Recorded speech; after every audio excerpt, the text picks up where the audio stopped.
Friends, मैं काजल ठाकुर आप सभी का हमारे YouTube channel MPESB exams classes में स्वागत करती हूँ।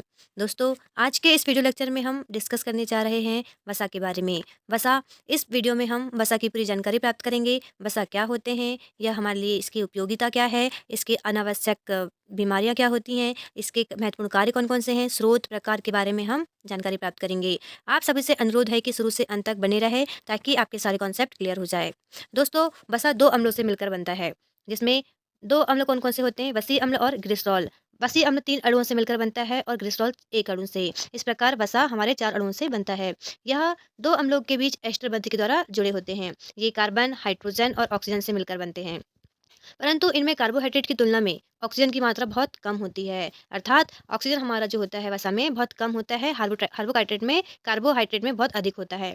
जल में यह पूर्णतः अघुलनशील होते हैं, परंतु क्लोरोफॉर्म, बेंजीन, पेट्रोलियम आदि कार्बनिक विलायकों में घुलनशील होते हैं।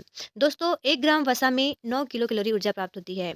हमारे शरीर में सबसे अधिक वसा से ही हमें ऊर्जा मिलती है, इसलिए इसे ऊर्जा का द्वितीय स्रोत भी कहते हैं।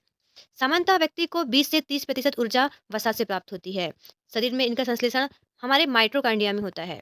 वसा सामान्यतः 20 डिग्री सेल्सियस ताप पर ठोस अवस्था में होते हैं, परंतु वे इस ताप पर द्रव अवस्था में हो तो उन्हें तेल कहते हैं।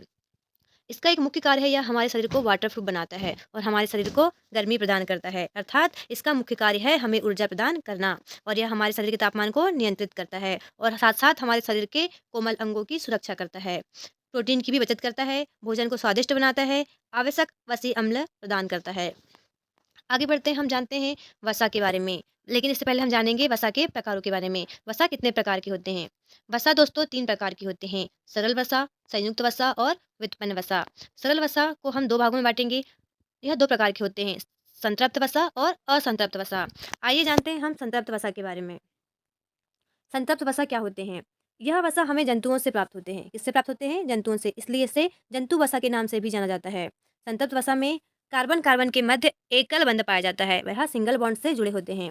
यह सामान्य ताप पर ठोस अवस्था में ही होते हैं, वह गर्म करने पर पिघल जाते हैं। इसके उदाहरण है हमारे वनस्पति घी, देसी घी, मक्खन, चर्बी, पनीर।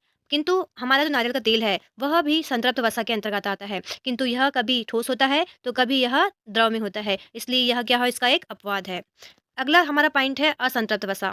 इसके बारे में जानते हैं असंतृप्त वसा क्या होती है। असंतृप्त वसा, यह वसा हमें पादपों से प्राप्त होती है, अर्थात यह हमें पेड़ पौधों से प्राप्त होती है। असंतृप्त वसा में कार्बन कार्बन के बीच द्विबंध या त्रिबंध के द्वारा यह जुड़े होते हैं।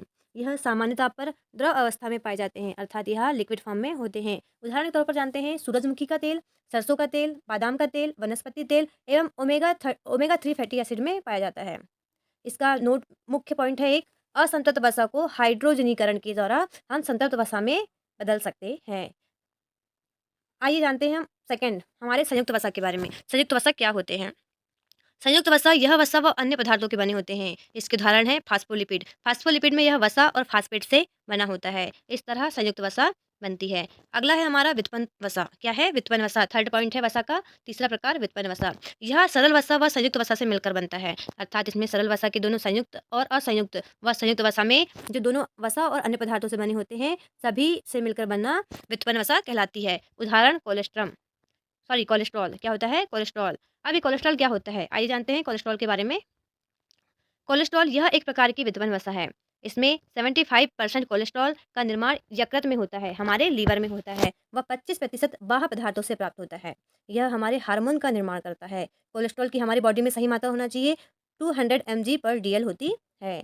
अब हम जानेंगे कोलेस्ट्रॉल के प्रकार के बारे में। कोलेस्ट्रॉल के प्रकार, यह 2 प्रकार का होता है: निम्न घनत्व वाला प्रोटीन और उच्च घनत्व वाला प्रोटीन। निम्न घनत्व वाले प्रोटीन को हम बोलेंगे लो डेंसिटी लिपोप्रोटीन, और उच्च घनत्व वाले प्रोटीन को बोलेंगे हम हाई डेंसिटी लिपोप्रोटीन। अब ये निम्न घनत्व वाला प्रोटीन क्या होता है? निम्न घनत्व वाले प्रोटीन यह संतृप्त वसा द्वारा बनते हैं। काय के द्वारा बनते हैं? संतृप्त वसा द्वारा बनते हैं। यह हमारे लिए हानिकारक होता है। कैसा होता है यह हमारे लिए हानिकारक होता है, जिससे हार्ट अटैक जैसी बीमारियां हो सकती है। यह 5 mg से 40 mg/dl होना चाहिए।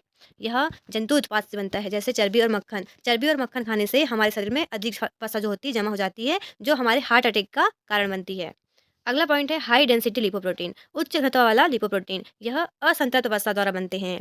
यह हमारे शरीर के लिए कम हानिकारक होते हैं। यह 60 mg/dl से अधिक नहीं होना चाहिए, और यह फाइबर भोजन से मिलता है। यह जानकारी थी हमारे वसा के बारे में। वसा के बारे में हमने इस वीडियो में सब कुछ कवर किया है, वसा के प्रकार, वसा के कार्य और वसा के स्रोत क्या-क्या हैं। इस वीडियो को पूरा देखिए और यदि कोई डाउट हो तो प्लीज़ आप कमेंट करके पूछिए और यदि आपको यह वीडियो पसंद आया होगा तो हमारे चैनल को सब्सक्राइब कीजिए। धन्यवाद।